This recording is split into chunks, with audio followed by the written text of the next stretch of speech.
want to delve into some topics about men. And I want to start with this question, which is kind of broad, and just kind of take it from here. And that is, John, in all of your years of work in working with individuals and couples, what do you think might be one or two of the biggest misunderstandings or misperceptions or things that women don't understand about men that would really help them overall in their relationships with men? Well, right off the bat, one of the things is to realize that men don't understand women. When men say things and do things, women interpret it as if he meant to say that and hurt my feelings. He just doesn't know how men and women are different. And it's wonderful to have this conversation to explore and understand men better. But the first step is to realize men don't understand women. And second step is to realize that men react to things, generally speaking, very differently from women, particularly when men are coping with stress. Ironically, if you're feeling really happy and fulfilled and your stress levels are low and you had a good night's sleep and you ate something good that day, so you're in balance. Men and women aren't that different because we tend to be, very relatable. I can relate to that. I'm open to that. But as soon as men and women start to experience stress or disappointment or frustration, and that frustration could just simply be he doesn't know what she needs. And that's very important. If you recognize that somebody doesn't mean to do something, it has a different reaction than you feel they purposely did it. There was a study done on, there's lots of studies on this, but one was on in India on boats. Now, I remember being on China and I was on this lake and tourists could go on a boat, but we don't know how to drive boats. They're slow moving boats, but they don't turn quickly. So without experience, you can easily bump somebody's boat. Well, if you bump somebody's boat, nobody gets upset about it because we all know we don't know how to ride boats. But if somebody knows how to drive a boat and they bump your boat, then they did it intentionally, then you have a big reaction.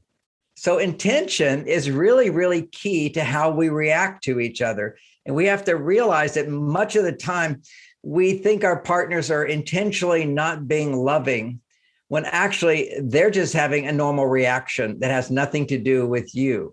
So we'll explore those different reactions as well. But the key thing is to realize that men and women react differently to situations. They have different priorities than each other. For example, to feel loved. Many men don't need a lot of affection. Instead, they would want more sex. If you just look commonly, there's always exceptions to everything I say, but men are designed to go for the sex to a certain extent, more than women.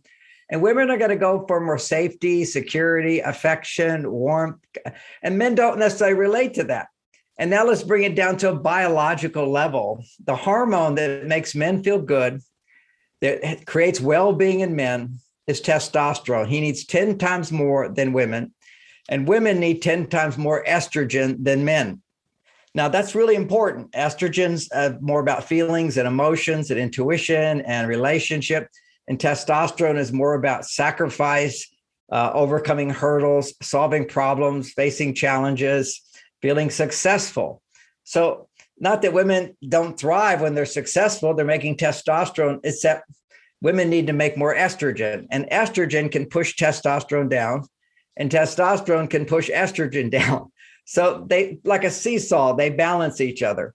And that's why I mentioned when we're kind of in balance within ourselves of the masculine qualities and our feminine qualities, then men and women are pretty much able to relate to each other. But when life throws us a curveball and we're feeling stressed, disappointed, unhappy about something, women have a primary need to produce more estrogen.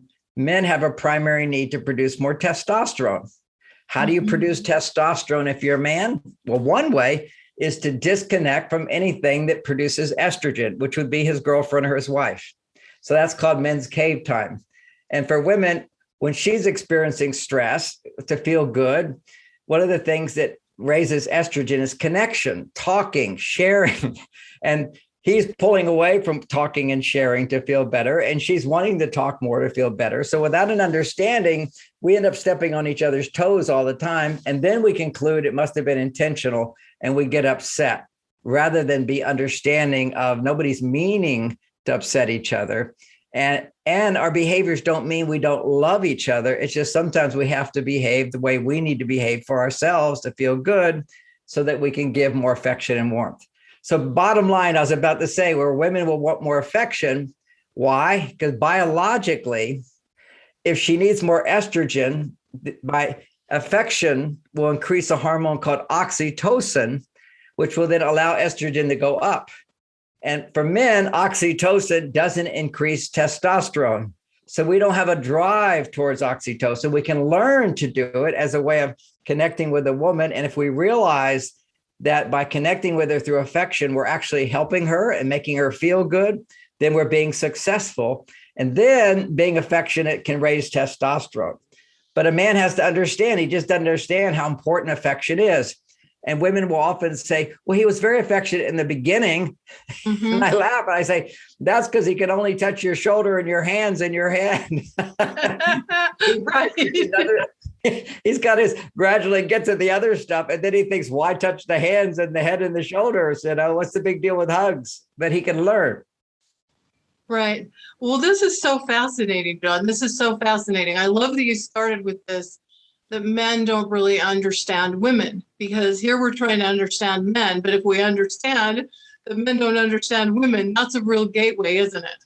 It's a huge gateway because it realizes something very important. You can't just expect a man to do all the things that you fantasize about, but you can gradually train him to give you the kinds of things that you would like. Now, some men come with training to a certain extent because they saw their fathers do it. But when they didn't see their fathers do it, then they may do the right things for a little while because it's biological that and logical for a man. When he's first meeting a woman, he's going to ask more questions, you know, because he wants to get to know you. But then once he gets to know you, then why do I need to ask questions anymore? What's the point? In the beginning, he'll do lots of little things. He'll do compliments, for example. And, oh, you look so beautiful. Oh, I can't wait to see you again. And then he stops. But why does he stop? Because he's already told you that he likes you. So why do I have to do it again? And the third thing is, why do I even have to tell you when my actions should reveal to you? You know, there's that old 60s song, which is all in his kiss, but it's actually in his actions. What a man does says a lot more than what his feelings are for you. If he's calling you up, if he's planning dates, if he's attentive to you, he's interested, okay? He likes you, but he may not want to say, I like you. And then ultimately comes that big question of some women will have, well, I really love him, but he doesn't say he loves me. Why doesn't he say he loves me or he's in love with me?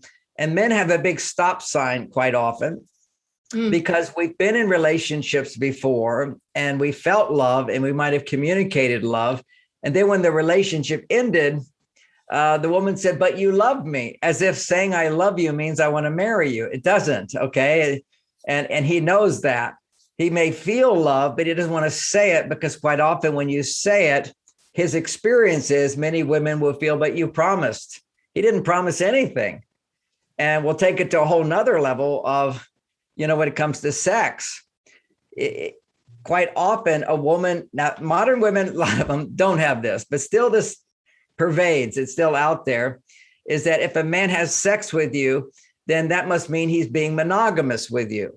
And it doesn't mean that at all. And it doesn't mean he wants a relationship with you.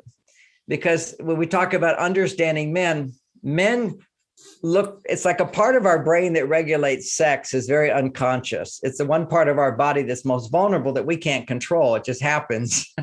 And so it turns on and turns off. And so therefore it's regulated by the unconscious mind. And when the unconscious mind gets signals from a woman that she would be open to having sex with us, or she's interested in having sex with us, the unconscious brain suddenly creates sexual attraction with no filters, no requirements. It's just simply an available woman who's interested in us. And depending upon what day of the week it is, which is how horny we might be, because we have certain needs to experience sexuality that we feel very strongly. Not all women do feel it so strongly. What they'll do is when they feel safe, when they feel a man is interested in her, her estrogen levels will start to rise, and then that puts her in the mood.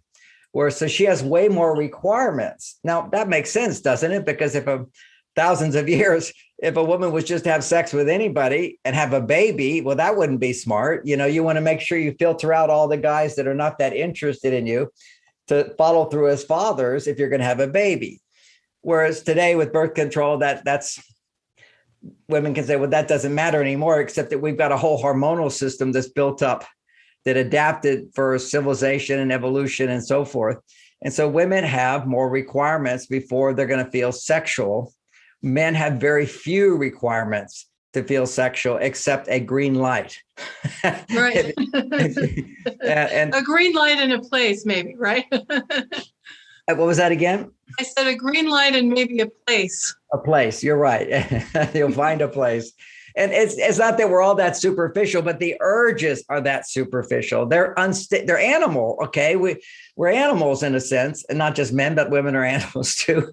That most of our brain is monkey brain. And then we have this human brain on top of it. But the sex drive is activated from the most animal part of our brain, the most unconscious, instinctive part of our brain. Now, certainly we can choose where we have sex and who we have sex with. And, for me as an adult who's grown up and so forth, a mature adult, I would have many more requirements. Being in a monogamous relationship for 34 years, you bond through love and through service and commitment such that you're not even turned on to any other women if they want to have sex with you or not, because you've bonded with your partner. And why would I eat at McDonald's when I have steak dinner at home? Mm-hmm. T-bone at home. Why do I have to go there? If that's what men wake up to as they mature, is that the purpose of sex as a human, not just a monkey, the purpose of sex is to make love. It actually allows you to bond more with your partner. And women often feel a great need for love, that they need love and relationship and so forth, particularly because those things produce estrogen. But we know biologically when her estrogen levels go very, very high, then her testosterone levels will surge. And then she feels a strong desire for sex, which would be different in different women, but it tends to be the prerequisite is high estrogen before the sex drive comes up. And for men, there's no prerequisite, opportunity, testosterone goes up. So all of that to say that just because a man wants to have sex with you doesn't mean he's at all interested in having a relationship with you. And it's not like he's even pretending to want a relationship with you. He's just not thinking in the future. He's going like right now, let's be in the moment and let's love each other. Let's have sex together. And he might even feel while he's so aroused that he wants to marry you. And this is, I was just listening to a song about the fun things we did in Las Vegas. And I even proposed to a woman, the guy was saying, because he was drunk. But when the estrogen levels through sex start to go high inside of men can feel temporarily that they want to have a relationship. But as soon as his testosterone drops right after sex, then that all goes away. So another thing about understanding men is when they're not before they have sex with you, that's the best time to get the bond, because he's got this strong desire that's motivating everything in the background, and it sort of moves him close to you. And once he has sex with you, it drops. And sometimes it could be 3 or 4 times that weekend, and you're all so excited, and then he doesn't call you and you wonder what happened. You didn't bond yet in the heart or in the mind. There's nothing bonding you, because once a man finishes sex, the physical bonding is temporarily gone. When he has the sex, testosterone goes way up, but then afterwards it goes back down to baseline. So you want to make sure while it's at baseline that he's bonding with you, and both by hearing you, by liking you, by respecting you, by doing things for you. And this is another key thing about men, is when they do things for you, that's how they bond with you, is that your response, when your response to man is, oh, that really feels good, or, oh, how wonderful. Oh, I'm so happy to see you. Oh, that movie was so great. Oh, we had such a good time. That's your response to him providing something for you. That's how men bond. It's a feeling of success. And hormonally, what's happening is his testosterone shooting up in your presence. So likewise, if he doesn't feel successful with you, he'll lose interest. He has to get a response. Now, the reason I say this is because many times women are trying to be successful in pleasing a man by doing things for him. when really what you need to do that will help a man bond with you more is focus on your most authentic, loving responses to what he says and does. And I'm not saying fake it. I'm saying your authentic, loving responses. And here's a few that will win every man over. So it's listen like up, ladies. when you're on a date and you're talking to him, or you're married and your husband's talking, before you say something of a different point of view, if you have a different point of view, and you should, you shouldn't always just agree with everything they say. Differences is what creates attraction. As long as the differences are not trying to put down or change or might sound like it's critical of him. So the phrases are simply, you listen, you say, well, that's a good idea. Now you might be thinking that all the time, but saying it is a big deal to a man. Just like a man might be thinking, this is my wife, I love her, but doesn't always say to her. So it's like you have to learn, whenever you have these positive thoughts and feelings in response to him, put them out. It makes a difference. The phrase, I give you 3 phrases, make it simple, but it could be more. What a good idea. That's one. That makes sense. Have you ever seen a lot of men teachers? They're always asking their audience, does that make sense? Does that make sense? Mm-hmm. They're looking to get a boost of their testosterone. You see, they'll say, does that make sense? So don't wait for them to ask. Just say, wow, that's a good idea. That really makes sense. Oh, you're right about that. You see, these are positive messages that trigger testosterone. They're messages that says you're a success. A smile, an authentic smile, is really saying he's a success. Appreciation. And so what you want to do is give him opportunities to do things for you, which is why romance is men doing things for women. So when he says, what do you want to do? You should let him know what you want to do. If you say to him, it's okay, what do you want to do? And he'll tell you, and you'll do that. And he won't bond with you. He bonds when he does something for you that's meaningful. And also he'll bond even more if he does something for you that he doesn't really want to do, doesn't really like to do, but he'll do it for you. And then you're so happy about it. You see, if you look at men, it's like men do challenging work and their self-esteem goes up. Men get paid for doing nothing, a la a child of a rich parent. They usually are spoiled, can't make a commitment, become drug addicts, and become addicted to porn, and they're passive. So this is, you want the man to sort of win you over, and you should back off from trying to win him over. Now, if you try to win him over, he'll like it, but he doesn't bond with you.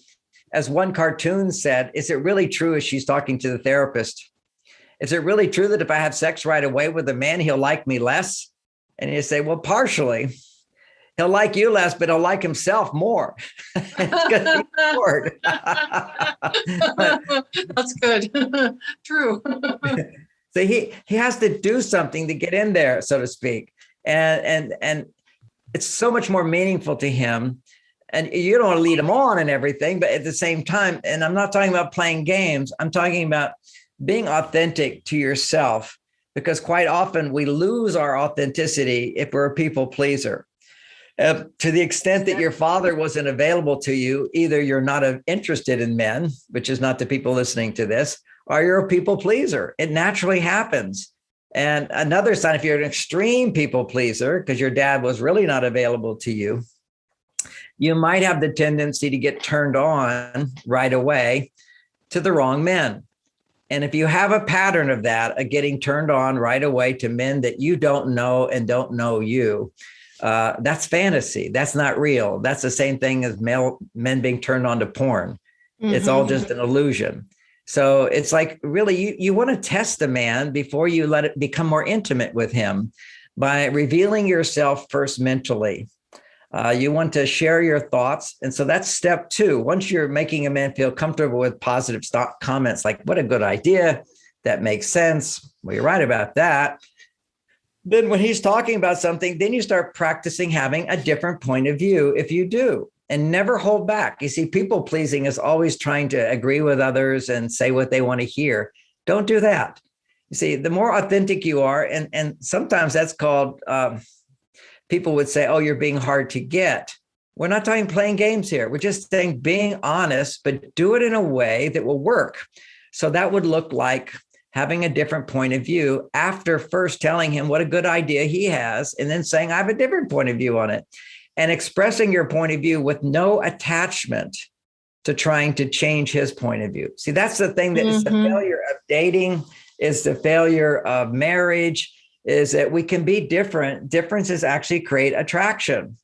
And we don't have to have sameness. And this is the wrong direction we're all going in. We're minimizing our gender differences, for example, or even in the dating process, we're trying to please him and giving up our truth and our authentic feelings. But so much of the time when, I hear women who haven't been able to sustain a relationship with a man, and I say, well, tell me some of the things that go on, or I might be counseling them, and they just feel like they have license to say whatever they feel.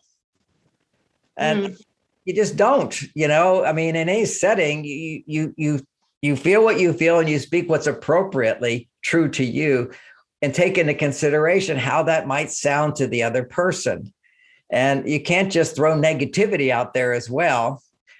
You've got to be very careful about being respectful and appreciative of the other person, being conscious of how what you're saying is going to sound to them, and finding a way to say it in a way where you can be truthful and at the same time not sound critical, not sound demanding, not sound high maintenance, but being authentically yourself. So it's a dance here. It's called maturity. It's nuance. And the simplest technique of nuance is, before you say whatever you think or feel, pad it, put a buffer on it. It's like a buffer, it's like, well, I can see why you think this, and that's a good idea completely. I just have a different experience. And so I feel this and this and this, or I think this and this and this. As I'm thinking of good little tips for you as well, never ask a man how he feels. It's just ask him what he thinks. And when you feel, you go to estrogen land, and estrogen can lower testosterone in men, or you might get a guy who just goes, and he says nothing to say, and you want to create conversation and connection. All you have to do is say, well, what do you think about that? He'll have an answer right away. And particularly when you say, how do you feel? For many men, if they have nothing to say, or they don't know how to say it. And for women, you say, what do you think? And immediately he'll connect with you. And that's what you're needing the most, is to feel connection. And he needs to feel connection to get to know you as well. He just connects by, what does he think? And you appreciating what he thinks.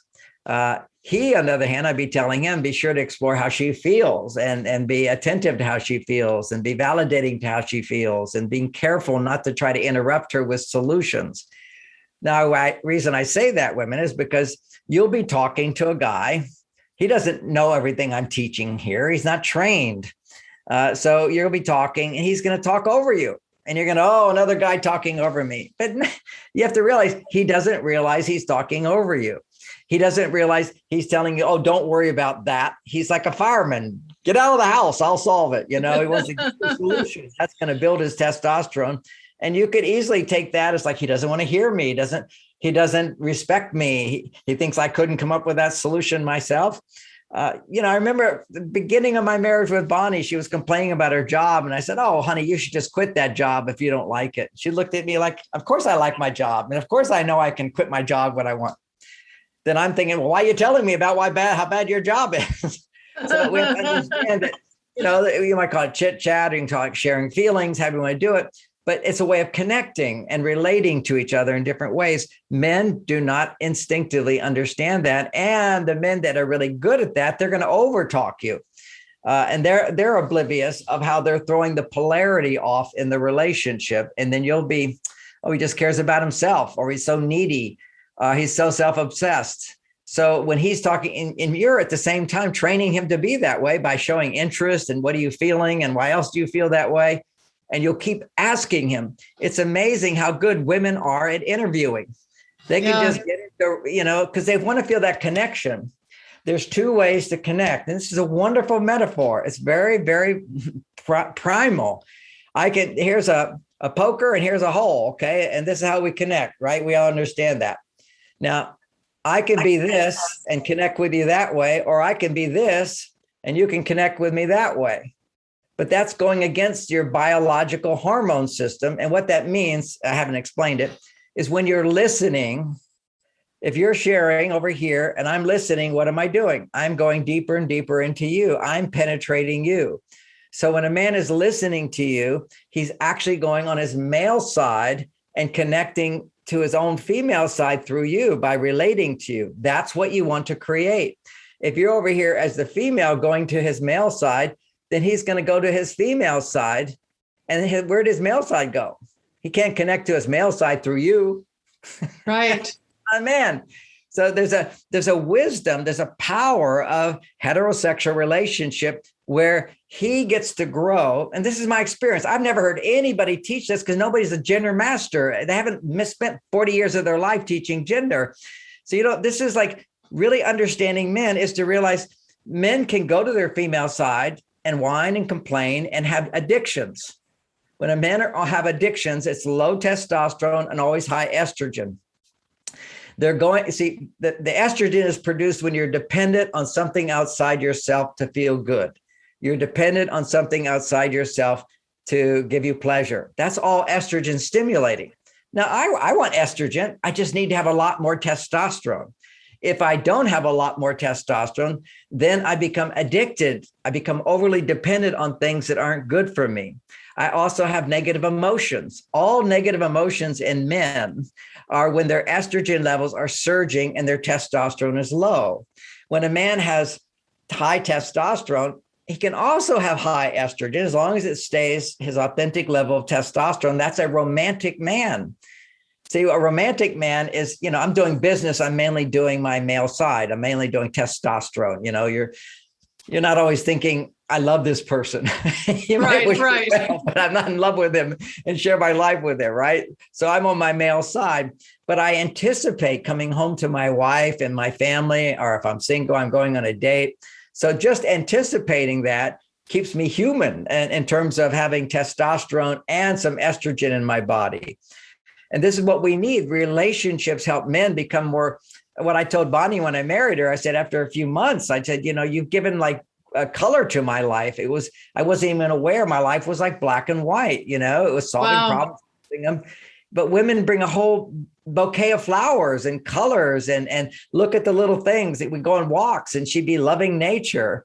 Now I love nature. It grew on me. And what that means, and this is the point I was just making, through relating with her while she was seeing me as a successful husband.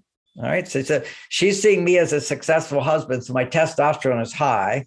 And I'm listening to her and connecting with her and doing things for her because she has different needs for me, like sex, going slow in sex, being attentive in sex, being affectionate in sex, saying things like, I love you, you're so beautiful. See, men will say that once and they don't know you say it every time. Men are like a caveman when it comes to sex or animal, whatever. You need to once you get to a more intimate level in the bedroom, you want to be able to have conversation. Otherwise, men are just lost in the lower part of their brain. But it goes to, do you love me? Do you like me? Tell me what you like. Oh, I really enjoy this. A little conversation and sex can keep him in his human side while he's also making love to you. It's a much richer whole experience. So there's so much about through relationship, a man can find his softer side, we'll call it that way, his vulnerable side, his emotional side, his tender side, his loving side. He can find it if he feels successful. If he doesn't feel successful in the relationship, then he goes over to his tender, loving side. And for a little while, that's good. But his male side's going weaker and weaker and weaker. And then he becomes addicted to negative emotions. He gets addicted to drugs, of course, and porn. He become overly addicted to these things. And he just gets passive. So you see what's happening in the younger generation so much, all this passivity, because the masculinity on our planet is so much weaker. The young 21-year-olds, their testosterone levels are 20% lower than 30 years ago. Wow. This is a phenomenon that's happening today. And we need to build men up. We've been building women up, and that's good. Women need to have freedom and support. Now we have to learn how to use that power that you have, women, to provide the kind of support that will bring forth the power in a man. Just to real briefly point out another gender difference. And again, these are always extremes to be able to talk about it. As human beings, we are a blend of both. But when men go too feminine, then that's when you feel they're needy, they're overly emotional, they're too demanding, they're irritable, or they lose interest in you. Okay, so part of when a man goes too far to his female side, he doesn't have the masculine confidence to bond with you. Instead, he ends up just feeling dependent on you for pleasure and sex, and now he's on his female side. So he'll go off and lower testosterone. He needs a new woman that will give him a bump, because a new relationship does stimulate a bump in testosterone in men. That's all about dopamine. Most people now know dopamine gives you pleasure and motivation and so forth, and clarity and focus, all these kind of good things from dopamine. And newness, that, meet a new woman, a new challenge will give you a spike of dopamine, and that will raise his testosterone temporarily, which is why porn, for example, men who do a lot of porn, they have statistics on them. They'll last 8 minutes, the whole thing. They go online, it's 8 minutes of porn and they're done. And it's what's very funny is these hotels have porn in them, and they say, oh, here's our porn prices, but you can get unlimited porn the whole night through. You can have for additional fee. They know that it's going to be 8 minutes and it turns off. Okay, that's how it lasts, and that's to find it, to do it, and to be done with it. And rarely do they go back to the same woman. And that's because they didn't bond with a real person, first of all. And second, they didn't bond mentally. They don't feel supported mentally. They don't give support mentally. Having conversation, who are you? What do you think? How do you relate to the world? What are some of your life experiences? What are your values? This is all bonding with, resonating with someone, and you like them. And ironically, you like them because they're different from you. Now, that's very interesting, because you look at, there was a funny Seinfeld episode once where Seinfeld, is always looking for love, and he finds this woman and they're in this great relationship. He's talking to George and he says, we broke up. He says, what? You broke up? I thought you really liked her a lot. He says, yeah, she can finish every joke. We never argue. We're just alike. But then I realized I don't want to be with myself all the time. That's why I want to be with a relationship. Right. Who awakens inside of us something different from who we are. In a sense, men sort of have a built-in selfishness, which is, I have to take care of myself so that I can take care of others. So that's what really it's about. It's like, if you really look at it from a higher point of view, who are the men who dedicate themselves to the army mainly and be selfless in that way? They give their lives for their family. They do the dirty jobs. They do the difficult jobs. This is masculinity, because that's what builds testosterone. But you also, before you can give to others, you have to first give to yourself. That's the old thing on the airplane, before you put the mask on your child, you have to put the mask on yourself first. And men are very good at that. We have an instinct that says, okay, do I have what I need to get to my goal? And women often see that as selfishness, not understanding that man who wants to take care of himself, actually, it doesn't mean he's selfish, but he does need to have a job to do. So you have to keep giving men jobs to do. If they don't have a job to do, or job instructions, which is part of what my books provide, is he doesn't know what to do. When he doesn't know what to do, testosterone goes down, estrogen goes up. And so he doesn't have motivation. He becomes passive. Then he goes to something that will give him a burst of testosterone, which would be depending on porn, or depending on alcohol, depending on watching TV. Oh, and another one is to playing the games now, Mm-hmm. A little bit of that is fine. That's called relaxation time. But ultimately what builds testosterone is when my choices, my decisions, my behaviors contribute to others, and I did it. So that's a sense of independence. Independence produces testosterone. Dependence produces estrogen. Now, I know a lot of women go, whoa, I don't want to be so dependent on a man. That's not a good thing. No, to be fully dependent on somebody is not a good thing. That's why we have the potential today to have the best relationships ever. As women can be more financially independent, then they can balance that with the part of them that wants to be dependent on another for the bonus. Men, think of men as dessert. And if I said to women, if I told a bunch of men in front of women, men, just think about your wife as dessert. Some women would be a little offended by that. But you say to an audience, which I do a lot of audiences, women, just think about men you're the main meal. You have your life. And what a man does is he's dessert. Think of him as just dessert. And all the men go, yeah, give me, don't put it all on me. Just let me do the good stuff, so to speak, which is provide a higher level of happiness. So the theme that men would love to hear from you is that you're a happy woman, you're a fulfilled woman, but you're happier spending time with him. You're happier with him. See, that's what he needs to hear, is that you can be happy, but you can be happier with him. And there's a million ways to demonstrate that, but there's a million ways not to demonstrate that, is when you put too much on a man to make you happy, because you're unhappy and you make him responsible. I'll say it again. When you're unhappy and you make him responsible, you're going to knock down his testosterone. When you're unhappy and he makes you happy, yes, his testosterone will go up. But a healthier version of it is you're going to be more fulfilled in your life, and you look to him for maybe 1/10 of your happiness.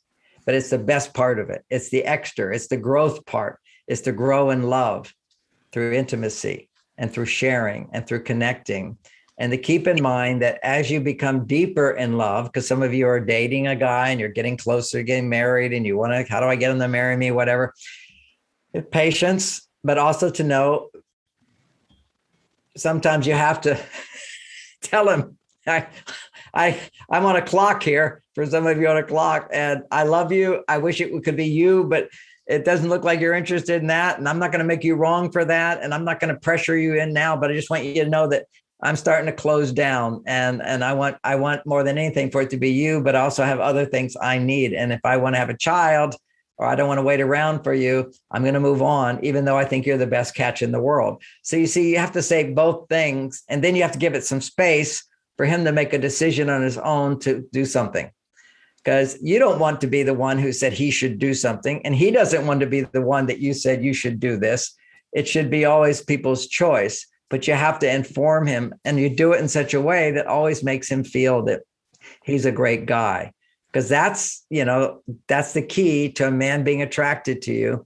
And the next thing to say on this matter is I'm thinking of little tips along the way. Understanding men is, if you're at a restaurant with another woman, right, and the food is too cold, the soup is cold, you're going to have a whole conversation with your girlfriend about how bad that soup is. It's overpriced and you got a better recipe. And why are all these people coming to this restaurant anyway? And we shouldn't have come here. Right. I don't think we should give them a tip. Anything like that. You're having this conversation with another girlfriend. You're going to connect through that. It's a shared experience. But you don't understand, when you have that conversation with a man, he feels like a failure. See, he's going to shut down. He's just going to think, oh, you're high maintenance. Even if everything you're saying is reasonable, there's a time and a place to be reasonable, a time to be romantic. So just don't even talk much about the soup or not make a big deal out of it.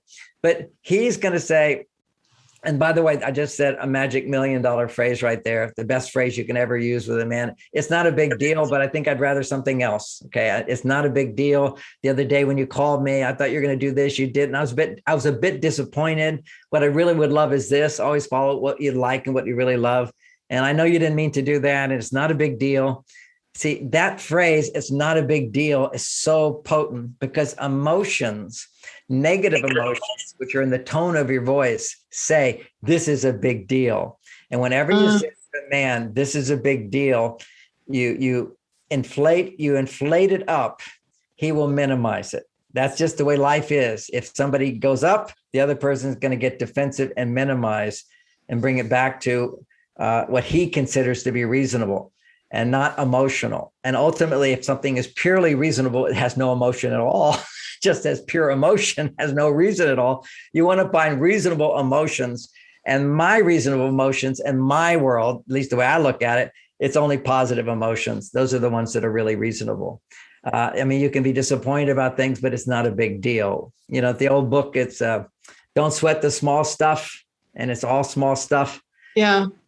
That's really, really great little piece of information there. So if you just say, oh, it's not a big deal, it's not this, a man will hear it and he'll remember it and he'll take it to heart. He wants to please you. He wants to be the best guy ever. And so you don't give him negativity if you can avoid it. That's the whole key I'm saying, because women will not even being aware of it, because if I go to a movie I bring my wife to a movie. If she loves the movie, I feel like I wrote that movie. I directed the movie. That's how good I feel. And if she points out how bad it was and how terrible it was, then it's kind of like, I'm not mad at her or anything, but I just feel kind of deflated for the evening. My testosterone levels have kind of dropped down. Oh, yeah. So it's not a big deal is an example of a buffer phrase, right? That brings the whole level of what's coming out of a woman's mouth down to a level where he can hear it and not feel defensive about what she's saying. Exactly. Correct? Exactly. And the whole dynamic, and I want to emphasize it again, because it was wonderful that you pointed that out. And we'll often say to women, what do you want to do? What do you want to do? Yeah. We hate that. What do you want to do? What do you want to do? I don't know. What do you want to do? So he does that. They reinterpret it. He does it because he wants to do something for you. And now what do you say in response is what a woman will generally say in response is like, I don't know. What do you want to do? Because you're being the people pleaser. Relationships, particularly for bonding in the beginning, should be more about what he does for you and less about what you do for him. And ironically, I use the emphasis on what you do for him. It's more about how you respond to what he does for you, how you, with buffers, let him know what you want to do. And here's a way to do that. Because he doesn't want to feel like you're controlling him. You don't want to feel like you're controlling him. And so that's often why he'll say, what do you want to do? You don't say anything. And then you say, what do you want to do? And then he's not going to feel controlled. And he's going to go off and do something he wants to do. And he didn't bond with you. He's off having a good time doing what he normally does. You want him to step out of his comfort zone into your world and see that he can provide something for you that he wouldn't even think of. And women have it all background. He's supposed to have the magic hat on and know exactly what you need and so forth. And yes, granted, that is quite wonderful when a man has figured out what you might want and need because he heard a little thing that you said, and then he comes back and it says he heard you. It says you're important. That's very romantic. Absolutely. No doubt about it. But he's not going to be able to do that every week. Okay. Right, right. We got to get practical with this and realize the romance will occur as your estrogen levels go up. And your estrogen levels will go up, not because he figured out what to do for you, but because you let him know what you wanted to be done. And he was happy to provide it, his happiness to provide. But even to make it better, never tell him what you want. Tell him 3 things that you want and ask him to pick. Okay. He'll say, well, what do you want to do? Well, we could go for the park, we could go for a walk in those woods. The symphonies in town. That's one symphony I really just love. It's fantastic. You pick whatever you want to do. But he's picking whatever he wants to do that will make you happy. So he's assured, wow, this is great. I know what to do to make her happy. I can pick this. All 3 things would do it. And he gets to take credit for it because if he chooses he delivers, he gets full credit. And this is big deals to men, it's like, what result was I successful? Was I not successful? The flip side of this is, I was planning one of my anniversaries, and I do a big deal on birthdays and anniversaries and on Valentine's Day. That's big things. Okay. But, just ongoing things every week. How do you score out of the park? Well, you do what she would like to do that she likes to do. So I was doing one of those anniversary. Actually, this was her turning 50 back in those days. So she turned 50 and I created a whole weekend in some other country with our children and got a great deal in the place. And I did 2 things. One is I made sure she saw me doing it because as a man, I wanted to see I put some effort into this. Because when you give a man a task and he puts effort into it, your estrogen goes up and his testosterone goes up. He's doing something for you. It has to be within his realm of what he can do. You don't want to knock him and put him down, but it has to stretch him a little bit. So anyway, I brought her to this thing and got T-shirts. Everybody, mom's picture on the T-shirts and 50th birthday, and everybody's there. And then we come back, and probably for about 6 months, she would tell people about this event, and people would say, "Well, how'd you find that place?" Wow! And she would always say, "John found it. He spent the whole weekend doing it." So it was literally, I got to take credit for it because I delivered it. She, however, I said, what are 3 places you'd like to go? And she gave me the 3, but because I picked, I got to have credit for it. Same thing with movies, it's just like, well, how did you know about that movie? Well, John picked it. She can say John picked it, and I get credit, even though she was hinting around with this and this and this. And while I say that other thing, which is hinting around, I'm reminded of another thing that happens where you end up feeling unloved and unsupported as a woman in a relationship, because you'll have these discussions about what to do, and you'll hint. You kind of say, well, I really like this and like that. What do you like? And he says, well, I really like going to see this movie, or I like to go to the sporting event, or I like for us to just stay home and watch TV. Right.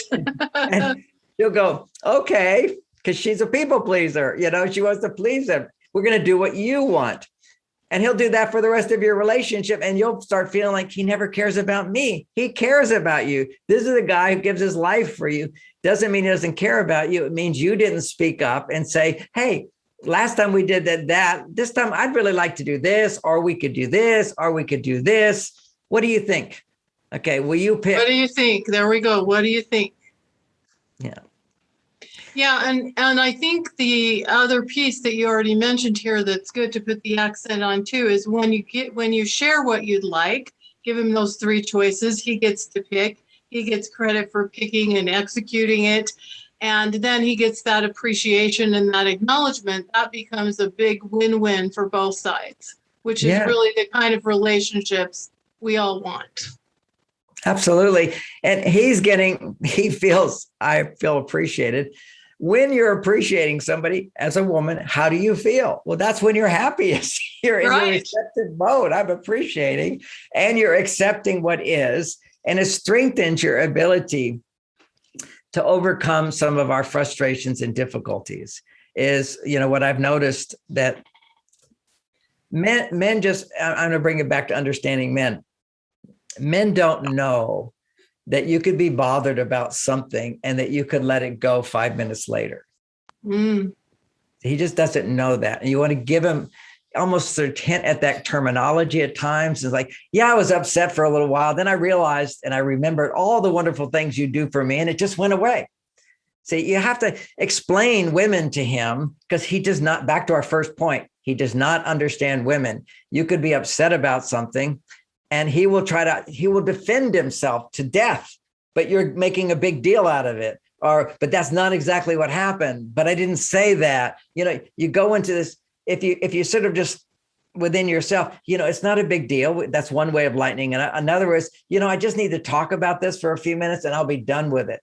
And another thing in passing, you can say, the other day when you said this, I was hurt. It's not really a big deal, but I needed some time. And then I started thinking about all the wonderful things for you, and I just let it go. Sometimes my emotions just grip me, and I just needed a little time to let it go. And then I started remembering all the amazing things you do, and then say out loud some of the amazing things he does for you. It's just like, you drove all that way to pick up that thing for me. And you brought me to the restaurant the other day, and you empty the trash. I didn't have to bother you about it. It's just like, just the little things that he does, say it out loud. And that's a good time to say it out loud. It's kind of like, yeah, I was bothered by something, I was starting to think about it. And I realized, wait a second, you do all these wonderful things for me.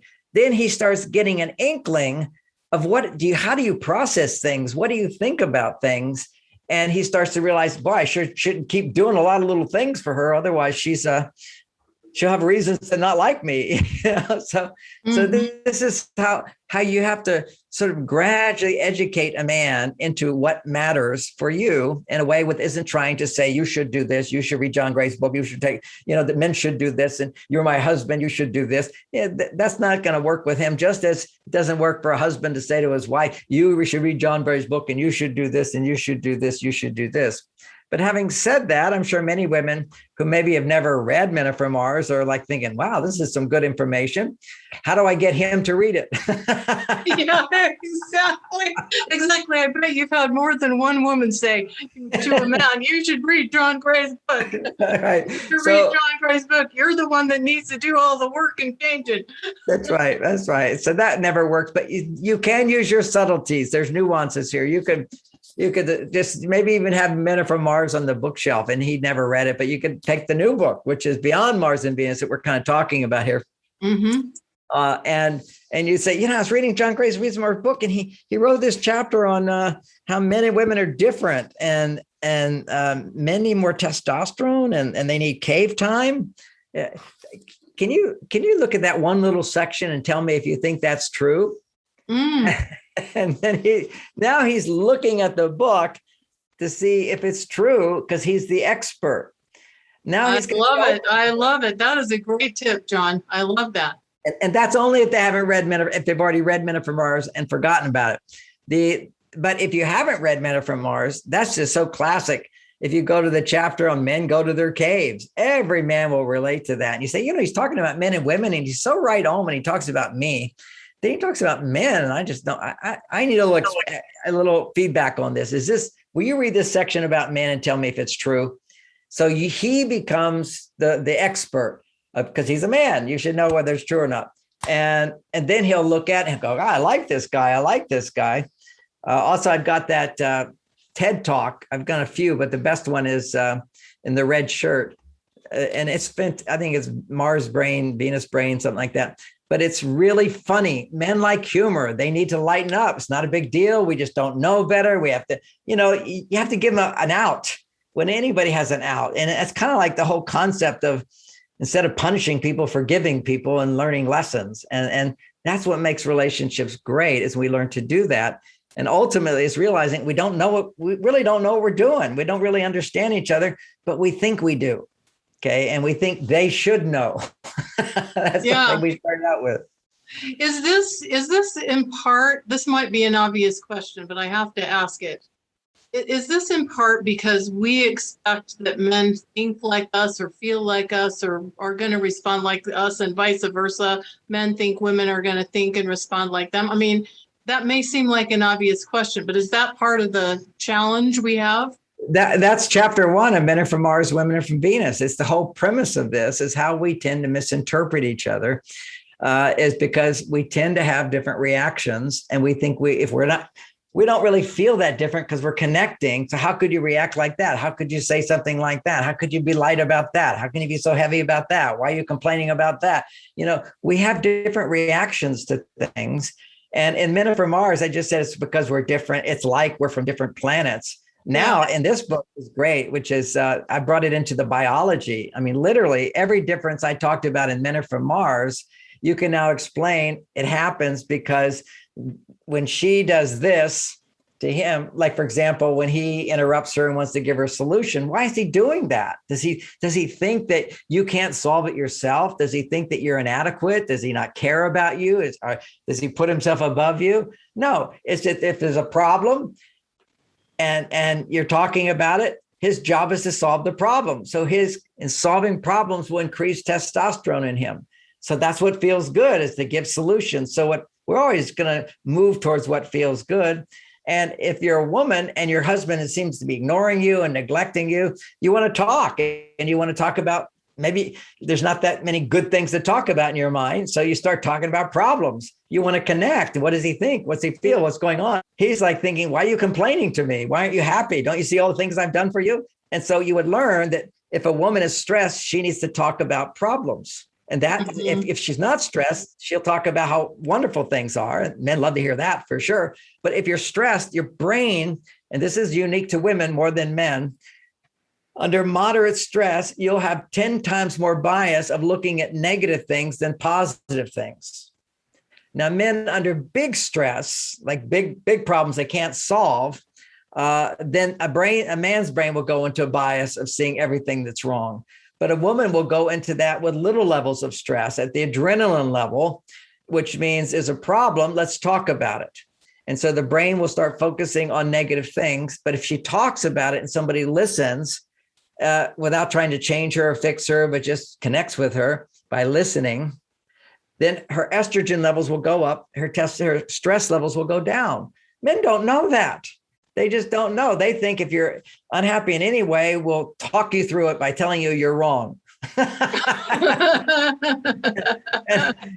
that is logical. from one point of view if you're just a logical being, but we're not just logical beings. We tend to be emotional beings as well, both men and women. It's just that the emotions for a woman are highly important for her to regulate stress levels, and detachment from emotion is the best way, the fastest way for a man to rebuild his testosterone. It's not the only way. It's the best way, easy way. It's just, that's why I call cave time. Just do something that does involve your wife, okay, that makes you happy. And don't do it too long, okay, because then you can become overly dependent on that. Like, don't play games too long. Don't watch a football game once plenty, and once a week. You don't do this every day. Otherwise, you get too dependent on something outside yourself, and that produces estrogen that lowers your testosterone. What happens when men have low testosterone, and they don't know this about themselves, okay? I'm explaining it to men just like I explain to women how they can cope with stress, why they do things. We don't have this knowledge yet about ourselves. A man just wants to go watch TV, and he doesn't want to talk to you. Why is he doing that? His body actually needs to disconnect from anything which would be emotional about love, and he needs to pull back and then relax. And when he relaxes after working hard, it will rebuild his testosterone. It feels good. But if he doesn't work hard and he just relaxes all the time, he doesn't have testosterone. But the brain is confused. See, men don't know. We just don't understand ourselves. So science comes along, helps us understand this. Your relaxation will not rebuild testosterone if you didn't use it up by solving problems, fixing things, challenges, setting goals, postponing gratification. These are all the male qualities. And to go more into that, I've got this book, Beyond Mars and Venus, where I explain attitudes and behaviors that stimulate testosterone, attitudes and behaviors that stimulate estrogen. And men do not understand how they sort of unconsciously do these things. And now, if a man spends too much time with a woman, here's something else you need to learn about men. If he spends a lot of time with you, his estrogen levels are going to go up because he's thinking about you. He's caring about you. He's trying to do the right thing. He's depending on your appreciation to feel good, basically. And that's intimacy for him. So he's spending too much time with you. His estrogen levels are going very high. Then he's going to become very bored with you and disconnect from you and think he doesn't like you anymore. Because he doesn't know that it's a natural thing for him to withdraw. If he spends too much time on his estrogen side, he'll tend to just pull away. And what she doesn't understand about men is that when he pulls away, the worst thing you can do is try to connect with him. You need to disconnect with him and connect with somebody else. Okay, you need to have this sense of a life where when he pulls away, he's only 1/10 of your life. 90% is your life's going on. And while he pulls away, you send him little pictures of yourself if you're dating. Hey, just thinking about you, had such a fun time, and I'm over here having a good time. Or you could ask him, that's called a FYI. You just send a little text, a picture, just put yourself in his awareness without demanding more from him. You don't want to go after him when he pulls away. You don't realize that because quite often, women, if you pull away, you're wanting him to show his love and pursue. Right. This is like, it's like a little testing, and testing is a feminine thing you do. You shouldn't be ashamed of it, whatever, because women, before you're going to get pregnant with somebody, you want to make sure they're the right guy. Instinctively, there's all these tests that you put. Does he really care about me? Does he love me? Does he like me? He doesn't think about all that kind of stuff. He might be thinking about, am I going to make money? Am I going to be successful at this? Am I going to get laid? He's thinking about a goal, but she's looking about requirements. So this testing insecurities are much stronger, and they go along with estrogen. And when the estrogen levels are low, your insecurities will be much, much higher. When your estrogen levels go high, and you're feeling supported, then you have huge confidence. Okay, that's when you're going to be happiest, is when your estrogen levels are rising and you have support there, that I can depend on others and they have my back. That's why in the business world, we're gradually creating a business world which is more supportive of the female side of us all. And that means teamwork, where I feel that I have the support of other people. At the same time, men will have a greater need for feeling independent on a team. Like, okay, we're on a team, but I'm the quarterback, or I'm a team and I'm the end. I have my role and I get acknowledged for that part of it. Whereas for women, it's like we're all together here, we're sharing this process. And so we're trying to bring these two worlds together. We're also trying to do that politically, where, we go from one extreme to the other. We don't want, you have homeless people in the street. We don't want to ignore them. We want to do something for them, but we don't want them to control us. If I throw a bag out of my car, I can get fined $500 they can go live on our parks and nothing happens, So, but we that would be like, okay, so throw them away. No, find out the problem, try to help them solve the problem, but don't let them create a problem for everybody else. And then there's this side of capitalism. So you got this, let's take care of everybody's basic needs, but it should be basic needs, give them a hand up. But there's another part of us, that's the male side of us, that thrives on accomplishing and achieving and being rewarded for that achievement, which means if I have more ambition, I should make more money if I'm more accomplished. You see, it's not like everybody gets the same in this world. We're all different. Life doesn't thrive in that situation if everybody's getting the same, but everybody should be treated with respect and there should be opportunities. See, this is the male and female energies. And because they're so confused right now in our relationships, and it's very confusing, there's so much division today. And that's because on a basic level, mom and dad need to be connected. We got a whole generation of kids who don't even know their fathers. 70% of Black boys don't even know their fathers. They have been absent, gone. And so they have a mother. A boy ideally has a mother who likes men and loves men. And then you're a male, you're going to feel like, oh, I could be that guy, and a girl growing up in a family without a father, how could she ever trust men? You see, these are things we have to learn. So, and I'm addressing this from the point of view of, if you grew up in that kind of a situation where mom and dad weren't happy, you're going to have to learn new relationship skills. And the person you're with is going to have to learn new relationship skills.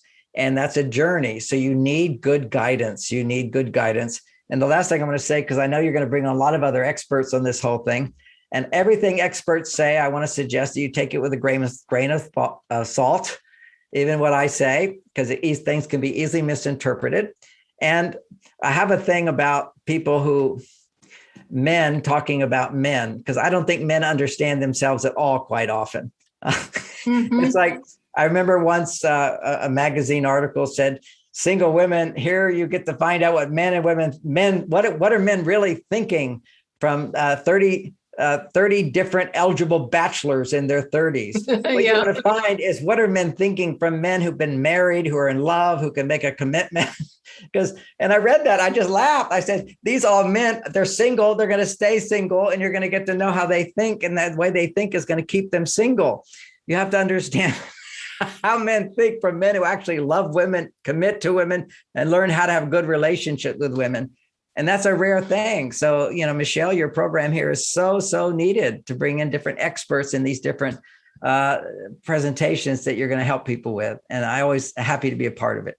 Oh, thank you so much, John. Can I ask you one last question? Can I rewind to something you said at the early part of the interview and ask you another question about this?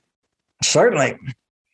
When you were talking about how when men have sex with a woman and that doesn't necessarily mean that they want a relationship with you, or that they want to marry you, or that they love you. And that if that happens early on, they may not have had an opportunity to bond with you in other ways, emotionally, psychologically, mentally. So for women, because I know the women in my audience, the vast majority of the women want a loving, committed partnership, relationship, or marriage. How do women maneuver in that situation? Because I think there's a lot of confusion and there's a lot of pressure even in terms and a lot of different advice on how and when to have sex or how to communicate about that. I guess I'm asking, do women have a conversation with a man about what he wants before they get involved with them sexually? What's the way to navigate this for women that want a loving, committed partnership type relationship? Well, it's a big question. There's a lot of long answers to that. I'm going to try and say as short as I can here. there's so much pressure on women to have sex right away. And there's also more pressure than ever for men to have sex right away. Men have always felt an internal pressure to have sex, but it wasn't so much tied to our ego as it is now, because the appearance is that all men are having sex right away. And therefore, if you don't get laid, when I was a teenager, if you didn't get laid, or a young man, that would be, well, not everybody's getting laid, but it appears to be that everybody's getting laid. That's not the truth, but it does appear that way. And males hear that. And why aren't they scoring? And if they don't score, it's a blow to their ego. And as I've been saying, a blow to the ego is he wasn't successful. Testosterone goes down. He tends to not bond. All right. So you want him to be successful. And what he thinks what would make him feel so successful is to be like all the other guys are getting sex on the first date. And there's no doubt about it. It's going to feel really good. There's no question about it for him. Not all women are going to feel that great with it, but they're going to, feel happy that they pleased him and whatever. And they're thinking that maybe we'll have a good relationship. And I don't want to sabotage having a relationship. And some women might tend to be more sexual. And so she'll have a fun time. And so it's a fun time, but it's not going to turn into a long-term relationship. That's what you have to know, is that when men ejaculate, they detach dramatically. And if there's nothing sticking them in their mind and in their heart and some positive experiences together where he felt successful, he'll feel successful in the bedroom up until after the ejaculation. After the ejaculation, what happens is his testosterone goes down. There'll be a slump. And literally, you can see what happens after you have sex. He rolls over, he's gone, he pulls away. And for many women, he doesn't call back and so forth, because there wasn't a bonding beforehand to where, a funny joke about this is, and actually it was in a role reversal. It was a 65-year-old woman with a 30-year-old guy in a movie, and she's, horny, which happens for women as they get over the hill. The menopausal thing is if they haven't balanced their female side, then they become like men, and they just want to have sex with anybody. Some women are that way, not all. But so here she is. She just wants to have sex and kind of like a one night stand with this guy. And he's talking to her, and she says, don't speak. You'll ruin everything. You've got a gorgeous body. That's all I want. Right. Keep your mouth shut. It'll kill the romance. That's right. So what you want to do is make sure that you're talking and you're being your complete self, and it may kill the romance. If it kills the romance, thank goodness he was the wrong guy. Now, the second part of this is what you can say. So you might be kissing and touching and being close, and it feels really, really good. And then he wants to do the whole thing, because once it starts, it goes. And maybe for you as well, once you start, you go, but you realizing it doesn't work. Okay. You want to bond more, and you don't want to have to give him a lecture on what men don't know about themselves. That's not going to work either. But you can tell him what he doesn't know about you. And what you can say is, oh, this feels so good. This feels so good. I have to go slow, though. I have to go slow. And he says, but why? Don't you want to? Oh, yes. I want to, but I have to go slow. And then we should say goodnight, or we should go, go watch a movie. We should go get out of the room, get moving. Don't just stay there, have a big conversation, kissing, and then stop. We need to stop. I love the kissing, but I don't want to go, it's like first base, second base, third base, that old fashioned thing. I'm kind of an old fashioned girl. You can say that, by the way. I need to go slow. But why? He wants to know. His job is to convince you, that's right. He's pursuing, he's doing his job. And you just say, yeah, I want to go too. And then he said, but why not? I need to go slow. Why? Then you say, because when we do it, it will be so fantastic. And if we do it sooner, it won't be as fantastic for me. Or that's one. Another one is, I just know when I have sex with somebody, then I start feeling needy, like I have to have a relationship, and I don't want to be that way. Okay. So I know what happens to me after I have sex, and I get needy, or I want more. And I'm just wanting exactly who you are. You see, these are somewhat flattering statements to him, along with the big no. And the big key there is how you would say it for your personality. The key in there is to say, yes, I can't wait to have sex with you. Yes, my body wants to have sex with you right now. My mind's telling me I need to go slow. And I know it's going to be fantastic. but why do you need to go slow? Well, sometimes I get needy or whatever, but I know I'm really want to do it, just not yet. And he'll go with that because you satisfied his basic need is to feel that he's got you wanting to have sex with him. Now, I didn't know that until it happened to me, where I was teaching my wife. My wife would say yes to everybody, and then she'd get overwhelmed. And I said, honey, you just have to practice saying no. And, you can do it in nice ways by saying, I'd love to, I can't. But with me, I just want you to practice just saying no as rudely as possible. I'm a tough guy. I can handle it. I'm going to ask you to do stuff and you just say no. I'm going to say, I'm not going to ask any questions afterwards. I'm not going to make you feel bad. You should practice saying no. It's really a good skill. And so that night, I was making some moves for sex and she says, no. I said, what do you mean? No. And she goes, no. I said, why? And she said, well, I'm practicing. I said, oh, honey, can't we just practice on everything else other than this? And she said, no. I said, why? She said, because this is the thing I know you want most. Anyway, and we didn't have sex and I was perfectly fine. I felt like I'd had sex with her because she basically said that she wanted to have sex with me. Because I asked her, I said, so if we weren't playing the game, you'd want to have sex with me. And she said, of course, I love sex with you.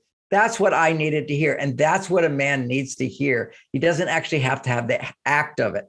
But his job is to persist. So you have to, assertiveness technique is just simply repeat, repeat, repeat. Don't say anything more than that. I know I love to. I get it. Sex is wonderful. And I can't wait to have sex with you, but I need to go slow.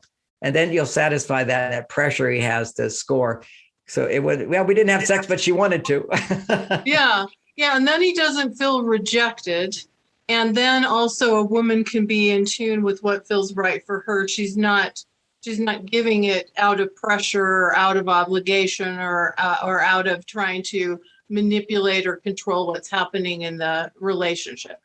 And something I've said in your other interviews, I just want to say again, it's just when you're dating right now, navigating this whole thing, it's good not, if you're a woman, it's good not to pursue men that you're more interested in them than they're interested in you. You need to continually watch that. If you're ever more interested in him than he's interested in you, you're going to be trying to get him to like you. And that is going to keep him from liking you. The dance between men and women is she gives signals. And then that says, if you pursued me, I would be open. I would be interested. And then he takes a step and then there's an opening and he takes another step and there's a little reciprocity, but never pursuing him more than he pursues you. And you see some guy, you go, I want to be with him. How do I get to be with him? Whatever. And he's not putting out signals that he's thinking about you. You can put yourself in front of him in some way, but let him know you're available. That's it. There'd be some possibility. Because a lot of men today, they're so on their female side, they're insecure. It used to be you just twirled your hair and a guy went, hey, how you doing there, girl? But men are insecure now. And they, for a lot of practical reasons, as well as impractical reasons, their testosterone is just so low. And so they're not, when I was a little guy, I was always afraid of approaching the girl I wanted to have sex with because I felt a little guilty just wanting to have sex with her. Because that's my instincts were saying, boy, I want to see what's under the clothes. And then I felt guilty about that. So I didn't pursue her. But I would have friends with girls, but the girls I really liked. And that's what you have to know about men today as well, is sometimes the one they really are interested in, they don't approach her because he also feels this sexual drive and you're a pig if you want to have sex. It's a lot of confusion around all this stuff. So, but for women, the key is, absent father, daddy issues and all that stuff tends to cause you to be turned on right away to the man who's the wrong guy for you. You want to first, ultimately, not that everything turns out this way, but you want to go through your filters in your mind. You feel a connection and excitement to be with him. He's interesting. He's brilliant. He's charming. He's makes you feel curiosity. and you want to get to know him, and you also want him to know you. There's a knowing of who this person is. Then there's a emotional surge in response to him doing things for you. So he does things for you, and you accept it and you appreciate it, and you find that you're happy around him. He makes you feel delighted. That's called becoming mentally naked and emotionally naked, then physically naked. And that won't happen if you're trying to pursue him. And so a way to start with all these ideas is you're going to be taking this whole course with Michelle. So many things to learn. Start dating men who are more interested in you than you're interested in them. That frees you from any people pleaser part of you, because that just comes in automatically. It's like an instinct. So he's interested in you. You practice the new skills of being in relationship, saying no, asking for what you want, sharing feelings. It's not a big deal. A lot of the things we've been talking about today, you can practice that like with a safety net, which is that if he loses interest in you, great, next. It wasn't like you were that interested in him. You're giving him a chance to win you over. And there's a real truth to that. That's not a manipulation. That's really where you are as a woman. The female side of you should feel so supported by him if you want to have a bonding experience. The male side of him should feel not that you are so successful in making him happy, he is successful in making you happy, and that becomes a source of his happiness. Mm-hmm. Yeah, and I think as if women overfunction or overgive in an early stage of relationship, it can throw that balance off, and we tend to attract men that are underfunctioning or undergiving or are takers. And it seems to me, John, like once a couple or two people kind of start doing a certain dance together, or they get in a certain routine, it seems hard to switch out of that. Yeah. And often the love you feel is not real because you were in the wrong routine. I mean, it's not just about behavior, it's about really getting to know someone. But then the other side of it is, I always say to women, don't rush to get married to a guy. All your negotiating power happens after you get engaged, even before that. Once you're married, your negotiation power drops dramatically. You're still there. Okay. You always have that power, but beforehand, it's much easier. This is where you can find your best self, which is you create a series of positive dating experiences where you're not really thinking this is the perfect person. Because once you're with the perfect person, all your stuff comes up. Insecurities come up. What if I say the wrong thing? What if they don't like this? What about that?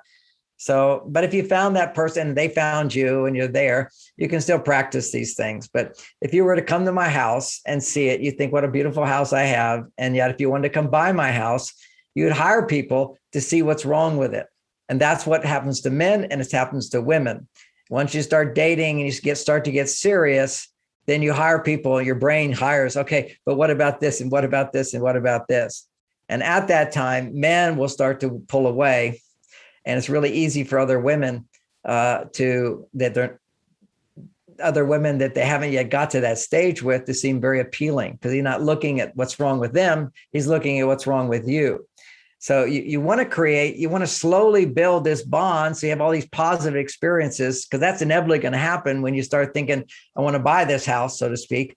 Then your brain will go into, and what's wrong with it? What are the potential consequences? I mean, literally, when you buy a house today, you hire people to come in and find out everything that's wrong. Mm-hmm. That's what happens. So you don't want to rush into anything. And the other thing I wanted to say is, it's a real thing. One of the major concepts of Men Are From Mars is that men are like rubber bands. They get really close and then they pull back, and then they get really close and pull back. And the closer they get, the farther they're going to pull away. So in the beginning, you don't want to just suddenly just have sex 3 days, or spend 3 days away. Eventually you can. That's a lot of intimacy with a guy. It's going to be a lot of estrogen. He's going to recoil. He's going to pull away, detach a lot. And you're going to feel very insecure because he just broke that bond. And so at that time, you might make the mistake of communicating with him. It's like, what's the matter? What's going on? You were so wonderful. Now you're so cold and detached. Another unemotionally man. No, it's just you spent too much time together. He has to pull back. So you really want to build it. That's why you date on the weekend. Go out on a date. That's it in the beginning. Well, let's go Tuesday night. Let's do Wednesday night. Let's do this. Just say, well, I'm really busy, but we can do next Friday or next Saturday. Just slow it down. forces him to slow it down and get to know you more. You can talk to each other on the phone. You can text each other.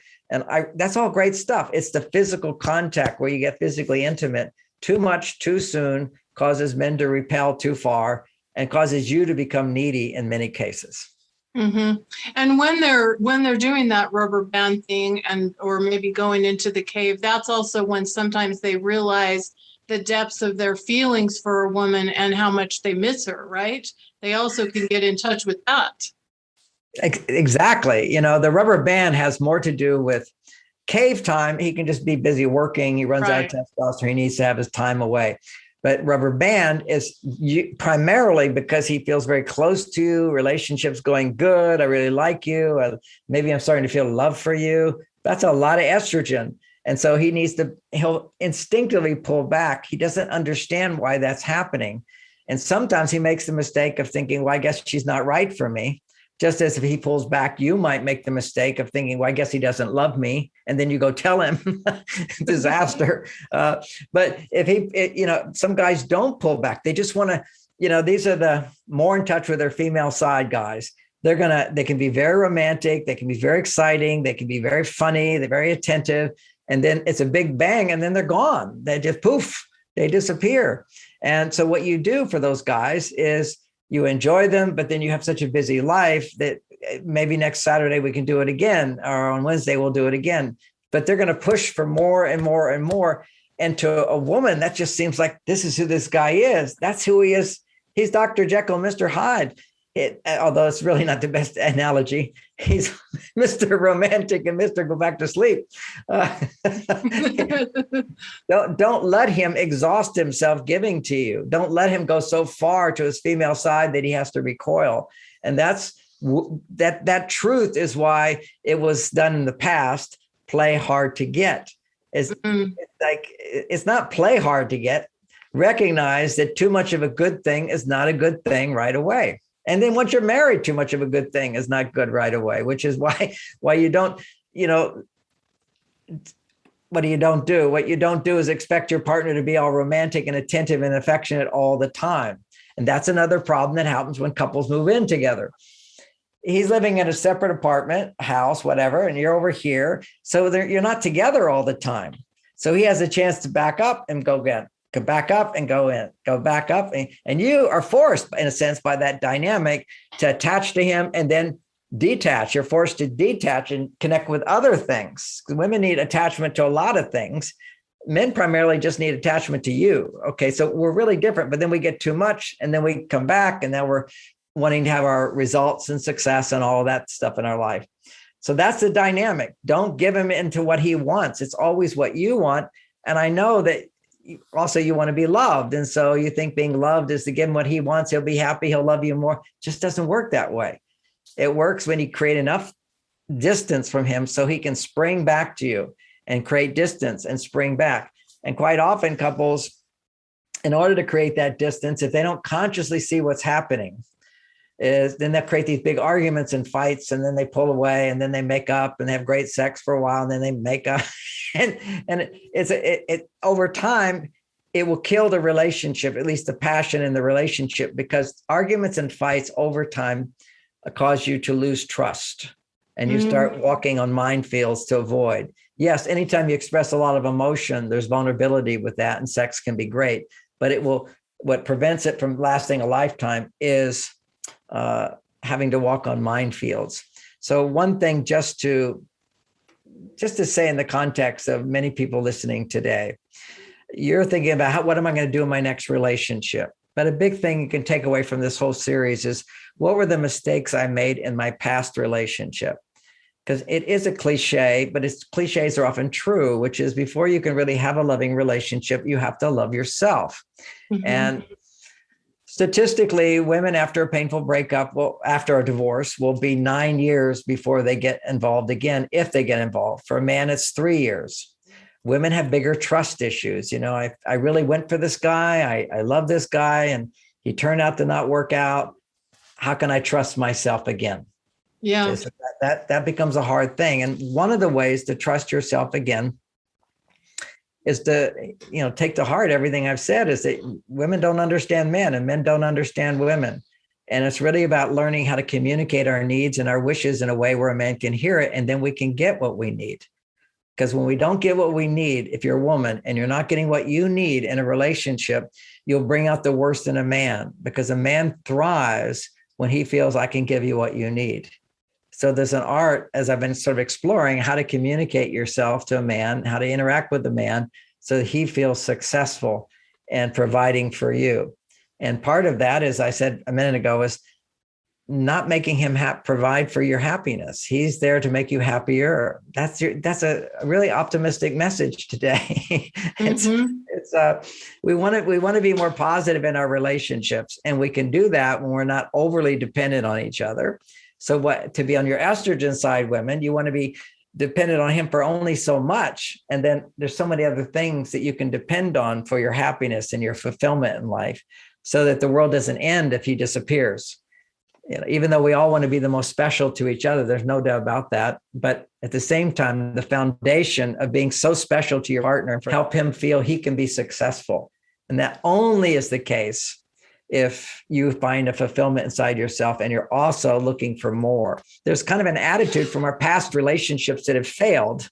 And that's why, to build trust, to move on, if you recognize that you weren't fully a victim, but you were part of it, you see, you're part of the problem. And I know partners can be horrible to each other, and we often don't see our side of it. And we often justify our side of the horrible by what you were first, but you did it first. And that's why keeping score.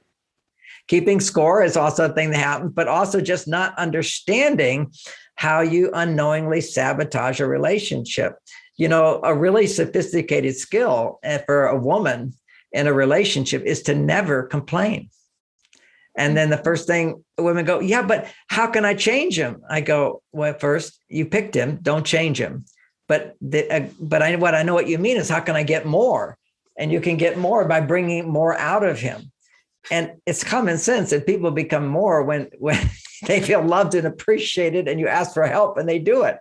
And so it's like a whole art of how to ask for help and get it, how to provide the foundation where you can ask for more. Because if you don't already feel like you're getting a lot and you ask for more, it's kind of like, I'm already doing my best. How could you want more? And so you have to always get the message that what they're providing for you is enough, and this would be more fun. See, it's adding to rather than focusing on what I'm not getting in order to get more. Whenever you focus on what you're not getting to get more, then the male just gives less and less and less. So you ask for more from a place of, I'm really very happy, letting him know those are the buffers. I really like this and I like this. For example, my wife wanting me to remember to turn out the light in the bedroom. It comes from a simple statement of 10 years of her complaining about it, mine not changing, her making a big deal out of it, mine saying it's not a big deal. It's just not a big deal in my world. You just, anybody who gets upset about the light being on is, we use green energy. You can't rationalize, I mean, electric bill, so she has to turn the light out. I say, you don't have to turn the light out. I'll turn it out later if you don't turn it out. So that would be a thorn between us, until finally one day she realized this isn't a big deal. And she came to me and she smiled at me in the kitchen. She said, John, I've noticed you've been turning out the light. I really love that. I took it in. No defensive reaction at all. And then she said, and sometimes you still forget. I just want to remind you how much I appreciate it when you do. Boom, and disappear. Just drop that little request in there in a loving way. No complaining. Always buffer it with a positive statement. And it's not a big deal, but sometimes you still forget. But then from that day on, I changed. She did it 3 times. And then after that, I always turned the light out. And when I turned it out, even today, she's passed. I still think sweet thoughts about her because she asked in such a loving way. Women don't have those skills. This is an art to relationship. Because I know if you don't have that skill, what can you do? You just complain. Then what you don't know is the brain science is that when you use negative emotions to get what you want, in order to get what in order to feel good, your brain's always looking for things to complain about. And women know that when you're stressed, your mind looks at this and this and this and this and this. It just seems overwhelming.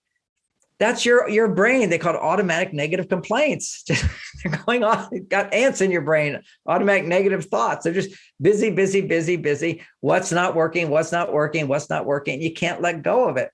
So that's because you've built grooves by using complaints I complain, I point out what is not working in order to get what I want. And if I do it with emotion of feeling hurt, disappointed, frustrated, worried, complain, all of those emotions create grooves in your brain, literally, so that when you're feeling like I'm not happy, your brain will immediately go to all the things that you're complaining about rather than focusing on, oh, I could ask for this and get it, and it would make me happy. So we're training our brain to look at negativity in order to get what we want. In a similar way, let's broaden out the picture for a little wisdom. If you use war to create peace, then how do you create peace? You have to keep making wars. You have to learn how to create peace. You have to learn how to motivate a man. A lot of men are waiting for there to be a fire to put out, and then we have the energy to put it out. And if there's no need that we can fulfill, we have no energy in the relationship. There has to be places where I feel I have a meaningful effect on my wife. And to the extent that she is financially independent, I'm impotent. Unless I understand, and unless she understands that even though she doesn't need my money, she needs my love. And put that into sentences. I need somebody to go on dates with. I need someone to go to the restaurant with. I need someone to sit next to me when I'm having dinner instead of alone at home. I need to lie in bed next to somebody and to cuddle somewhat. I need a partner to have sex with. I need a partner who's got my back. I need to have somebody with me at night so somebody could come and steal from me and mistreat me. I need that. So you need your little guard at home, and you need that companionship, and you need that connection, and you need someone to eat your food with and so forth. And you need someone who thinks you're beautiful, someone who's attracted to you. This just makes you feel a person. So we need men, and men need women. We need each other, and we have these needs. So I actually defined all these needs that women have and men have, and that we often just aren't even aware of. And most importantly, one of the greatest gifts why we're drawn to these heterosexual relationships is there's a masculine energy and a feminine energy. And you create pockets of time where, as a woman, you can reconnect with your feminine energy, and he can reconnect with his masculine energy full blown. And that would be making love when you know how to do this. But you have to start outside the bedroom. And then making love is integrating it where I can be strong and soft at the same time. I can feel all this desire for my pleasure, but at the same time feel totally selfless and loving. You know, this is one of the payoffs of having all these communication skills is making love. And it's not just in the bedroom, but the highest level, at least in my experience, is the bedroom. You're naked, you're completely naked, and no one is there. I was just officiating a wedding, and I was having sex in my hotel room, and other people were around. So I knew they heard the noises we were making, and it was not as fulfilling. I didn't want to be thinking about those other people. There's something like a deep meditation. I'm also a big meditator as a monk for 9 years, but the